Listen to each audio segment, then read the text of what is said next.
वारणा धरण क्षेत्रातून पाण्याचा विसर्ग वाढवला. नदीकाठच्या गावांना प्रशासनाकडून सतर्कतेचा इशारा. मोठी बातमी. वारणा धरणातून विसर्ग वाढवला आहे. नदीकाठच्या नागरिकांना सतर्कतेचा इशारा. वारणा नदीपात्रात 6,900 क्युसेक्स पाण्याचा विसर्ग सुरू. धरण व्यवस्थापनाने प्रशासनाला सतर्क राहण्याचे आदेश. वारणा धरणाच्या पाणलोट क्षेत्रात पावसाचा जोर वाढल्याने धरणात होणाऱ्या पाण्याची आवक मोठ्या प्रमाणावर वाढली आहे. धरणाची पाणी पातळी नियमावलीनुसार नियंत्रित ठेवण्यासाठी आज 28 जुलै 2026 रोजी सायंकाळी 5:30 वाजता धरणातून वारणा नदीपात्रात एकूण 6,900 क्युसेक्स पाण्याचा विसर्ग सुरू करण्यात आला आहे. धरण व्यवस्थापनाकडून मिळालेल्या माहितीनुसार दुपारी 3:30 सुमारास पाण्याच्या येव्यात वाढ झाल्याचे स्पष्ट झाल्यानंतर हा निर्णय घेण्यात आला.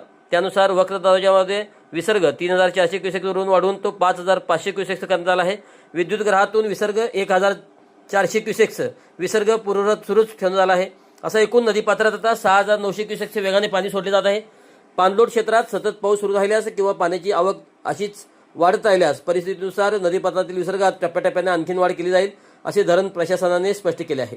वारणा नदीच्या पाणी पातळीत वाढ होत असल्याने नदीकाठच्या सर्व गावातील नागरिक, शेतकरी आणि पशुपालकांची सतर्क राहावे, नदीपात्रात उतरणे टाळावे आणि आपल्या जनावरांची व शेतीमालाची सुरक्षित व्यवस्था करावी, असा सतर्कतेचा इशारा वारणा धरण व्यवस्थापनाकडून देण्यात आला आहे.